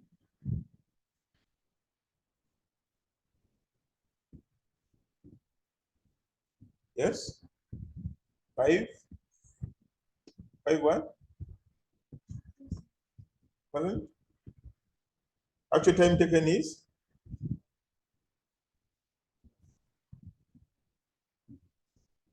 5,400. Is it? Okay. So 4, this is 4 times, this is 55, right? Minus 54.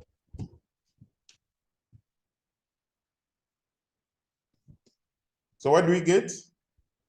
This will be 4 times 100, right? 4, no? No, what's that?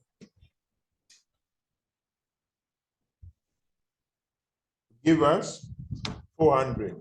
This thing is disturbing. Give us 400. Yes, in the middle. Favorable, adverse. Why? Because after is better than the budget. No. That expression I don't apply all the time. No, actual is not better than the budget. This is actual. This is budget. Okay. Why is it favorable? Yeah, favorable could be correct. Okay, favorable is correct. Let me put it here to give you more confidence. So, but why favorable? Because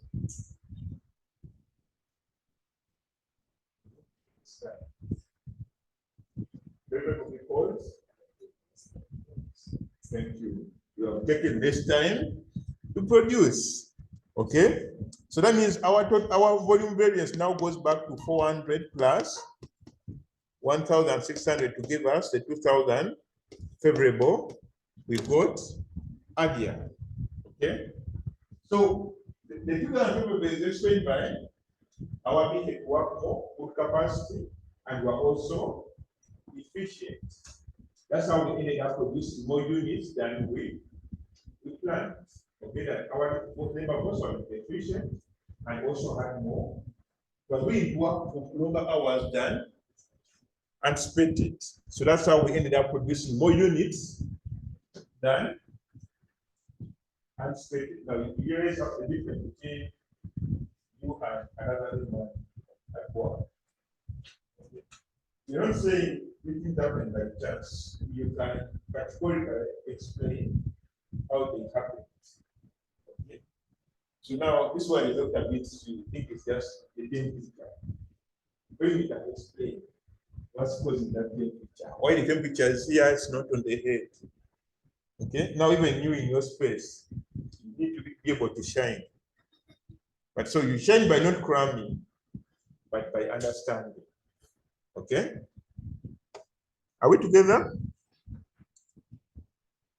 I gave you everything separate, so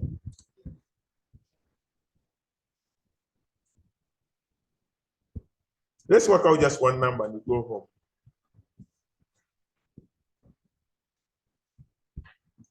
The number is right there. The company has manufactured. These things are quite easy. So in the next 2-3 minutes, you should be having the final answers.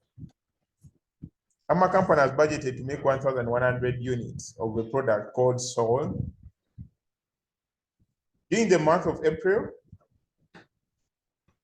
the by fixed overhead cost is 33. The standard time to make one Sol is 3 hours. The actual fixed overhead cost during the month turns out to be 33,980. 1,000 units of the product were made. Labor force worked for 3,500 hours.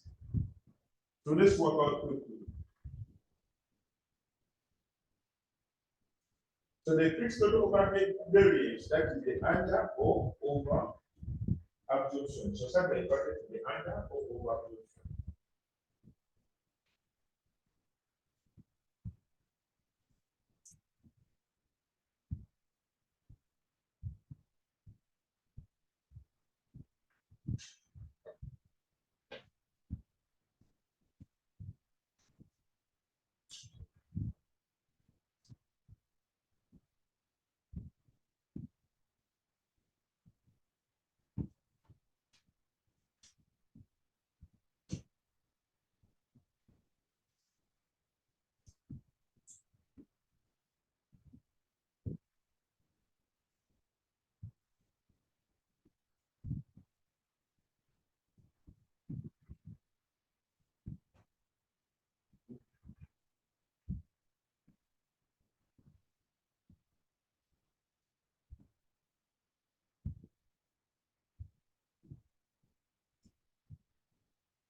out.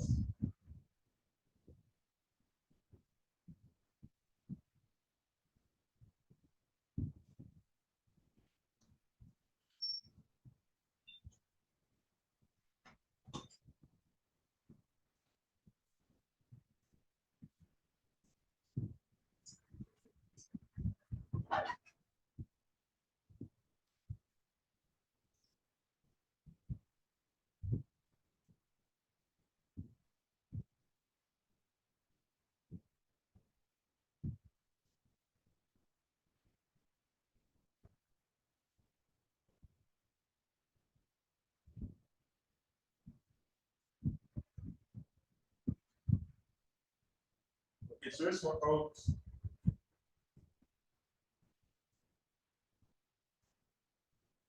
Let's work out 8. It's sorry, I not noticed that this late. But let's work out these things quickly. Let's start with the this one. So overhead total variance. What is the absorption rate? Absorbed. So the first one is absorbed overhead minus actual overhead. Okay. So what is absorbed? Absorbed is what is overhead absorption rate? It is the absorbed overheads, which are 33,000 divided by 1,100 times what is the actual activity? 1,000. What is the actual overhead incurred? Yes. 33980. So from here we get how much? 30,000 minus 33980 to end up with 3980. Is it under? Is it over? The absorbed is less than, so this is under. Okay. Then the fixed overhead expenditure variance. This one is very easy. This and that to end up with 980. Okay.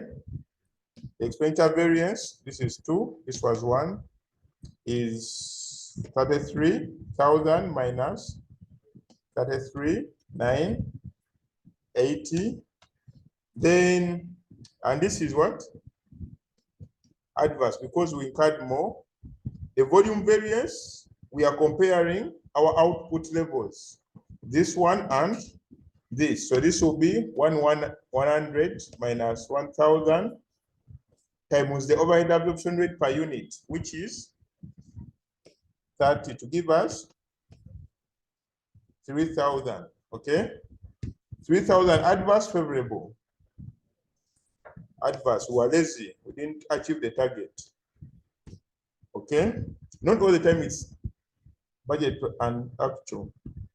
Then the fixed overhead volume variance, we are going to compare standard time for the actual output versus actual time. So actual output should have taken, actual output number is how much? Actual output is 1,000. And each one should have taken how many hours? And what time did we take? Times the overhead absorption rate per hour, which is, so overhead absorption rate per hour should have been obtained by 33,000 divided by the number of hours planned, which was 3,300, times the difference here, which is it 500? 3,000 times minus 3,500. So what do we get? Is it 5,000? Is it 5,000?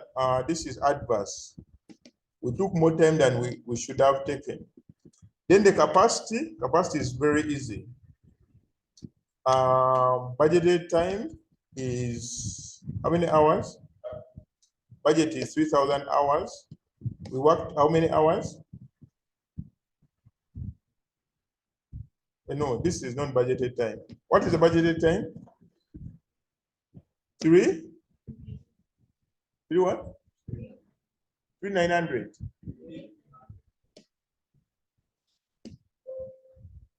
You're saying 3 what? 3,300. And we worked 35. So we did 200 times 10. Okay. Remember we got the 10 previously to give us how much? 2,000. Okay. So this was 2,000, but this time it was favorable. Okay. So that means these two should equal to that. Okay. As you fact checking, then these two should equal to what? To that. This one is negative. This one is positive. This one is negative. This one is negative. This one is negative. Okay.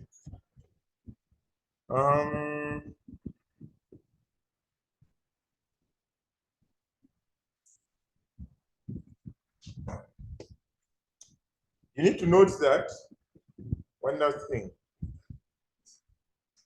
You need to note that all those variances you have computed, all these variances,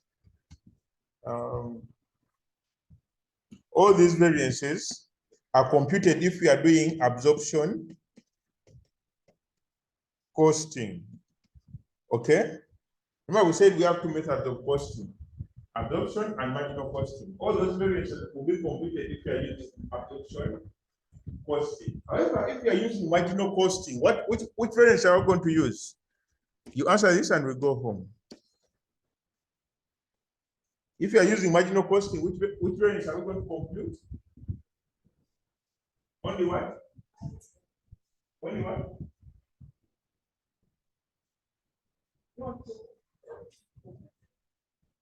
answer that we go home? Only what? Yeah? Only what? And marginal costing variance we compute. It's only one. How do we fix cost and marginal costing? We find them as periodic cost and express them in the year we incur them.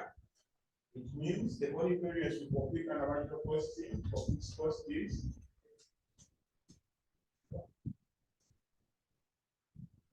the expenditure. Okay? Because other marginal costing is all these other things. All these other variances, they require us to use the overhead absorption rate. Have you noticed that? And we don't do overhead absorption rates in marginal cost. Okay? So that means the only variance we compute is the fixed overhead expenditure variance. So, thank you for your time and being patient. See you tomorrow at 9:30. Complete this. So tomorrow we meet to eat here. So we shall move around with the course here. Okay. So see you tomorrow at 9:30 to finish up. I know we missed the class, so we shall fix it. Around next call the other week before April ends. All right. Have a beautiful evening.